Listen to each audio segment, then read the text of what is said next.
सर्वेभ्यो नमस्कारः। श्रुतिस्मृतिपुराणानाम् आलयं करुणालयं नमामि भगवत्पादशङ्करं लोकशङ्करं। सर्वमङ्गलमाङ्गल्ये शिवे सर्वार्थसाधिके शरण्ये त्र्यम्बके गौरि नारायणि नमोऽस्तुते। 43तमः श्लोकः।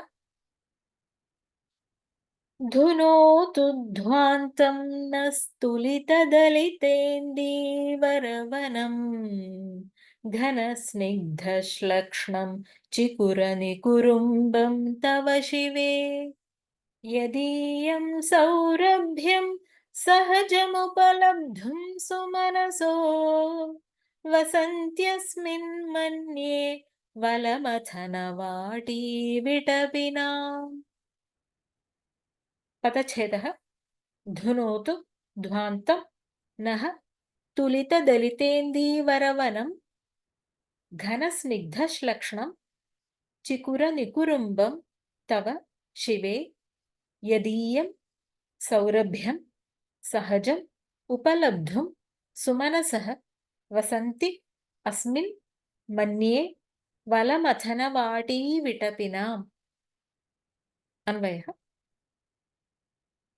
हे शिवे, तुलितदलितेन्दीवरवनं घनस्निग्धश्लक्ष्णं तव चिकुरनिकुरुम्बं नः ध्वान्तं धुनोतु यदीयं सहजं सौरभ्यम् उपलब्धुम् अस्मिन् वलमथनवाटीविटपिनां सुमनसः वसन्ति इति मन्ये। अस्मिन् श्लोके भगवत्याः अलकान् स्तौति, केशकलापं वर्णयति। हे शिवे, हे भगवति, हे परमकल्याणकारिणि, शिवा शिवयति भक्तलोकम्, सर्वमङ्गलमाङ्गल्ये शिवे इति प्रसिद्धम्। तव चिकुरनिकुरुम्बं नः ध्वान्तं धुनोतु। तव भवत्याः चिकुरनिकुरुम्बं, चिकुराणां केशानां निकुरुम्बं समूहः, केशपाशः, धम्मिल्लः इत्यर्थः। तव कचवृन्दं, चिकुरः कुन्तलो वालः कचः केशः शिरोरुहः इति अमरकोशे नामानि। तव चिकुरनिकुरुम्बं नः ध्वान्तं धुनोतु। नः अस्माकं भक्तानां ध्वान्तम् अन्तस्तिमिरम् अज्ञानं, हृदयान्तर्गतम् अन्धकारम्, अन्धकारोऽस्त्रियां ध्वान्तं तमिस्रं तिमिरं तमः इति अमरकोशे। ध्वान्तं धुनोतु, अपनुदतु, दूरीकरोतु, नाशयतु।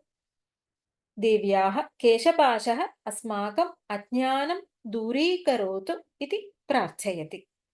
धूनि कम्पने धातोः लोट्लकारे प्रथमपुरुष एकवचनं। किं लक्षणं चिकुरनिकुरुम्बं? देव्याः चिकुरनिकुरुम्बं कीदृशमस्ति? तुलितदलितेन्दीवरवनं घनस्निग्धश्लक्ष्णं च विशेषणद्वयमस्ति। तुलितदलितेन्दीवरवनं चिकुरनिकुरुम्बं। तुलितं सदृशीकृतं, समीकृतं, दलितं भिन्नं, विकसितमित्यर्थः।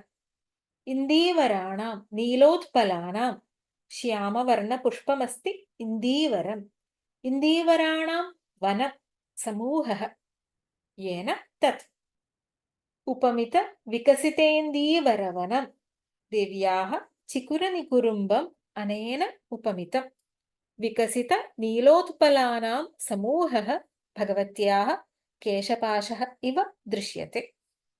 घन स्निग्धश्लक्ष्णं चिकुरनिकुरुम्बं।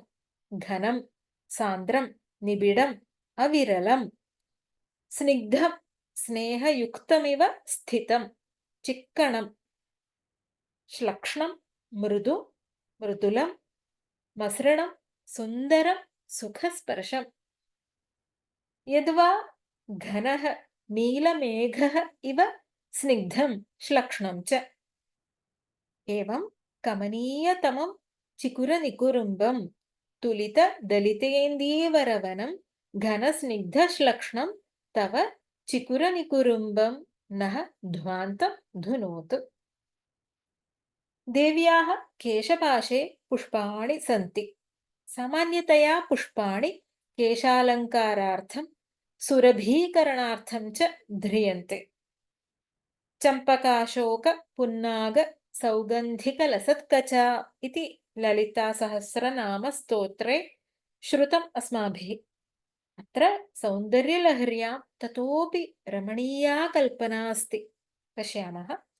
यदीयं यस्य चिकुरनिकुरुम्बस्य धम्मिल्लस्य सम्बन्धि भवत्केशपाशसम्बन्धि यत्सम्बन्धि सहजं सौरभ्यं स्वभावसिद्धं स्वाभाविकं नैसर्गिकं न प्रयत्नसम्पादितं सहजं सौरभ्यं परिमलम् उपलब्धुं समाक्रष्टुं प्राप्तुम् अस्मिन् धम्मिल्ले चिकुरनिकुरुम्बे वलमथनवाटीविटपिनां सुमनसः वसन्ति इति मन्ये।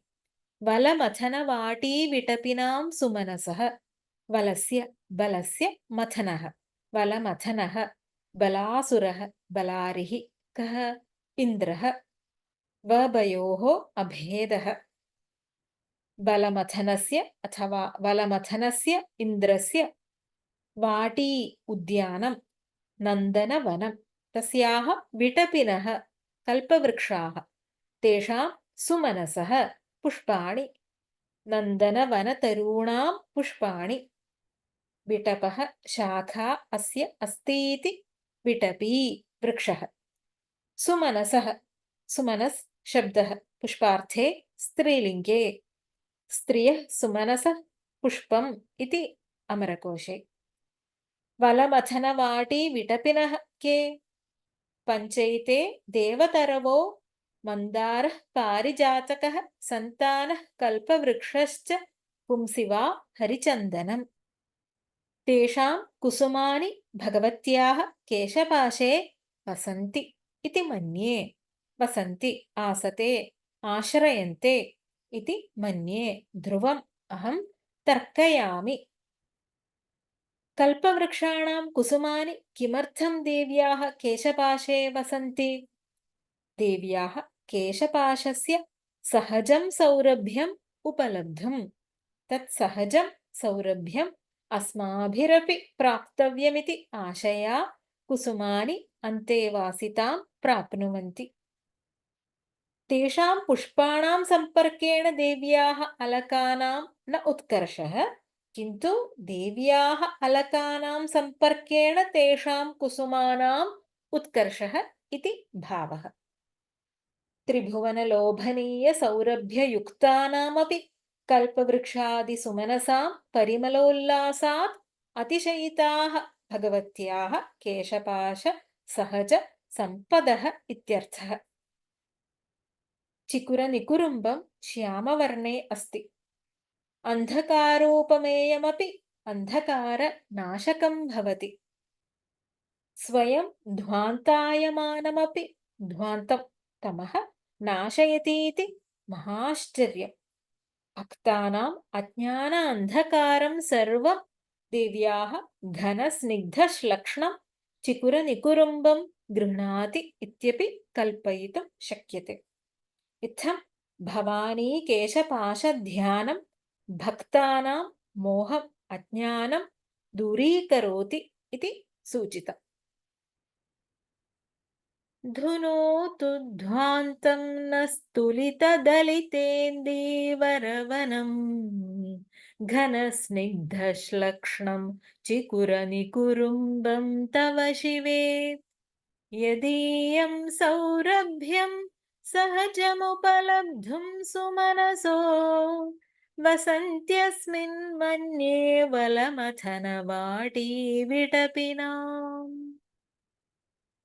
ॐ सर्वे भवन्तु सुखिनः सर्वे सन्तु निरामयाः सर्वे भद्राणि पश्यन्तु मा कश्चित् दुःखभाग् भवेत्। ॐ शान्ति शान्ति शान्तिः। हरिः ओम्। श्रीगुरुभ्यो नमः। हरिः ओम्। धन्यवादः।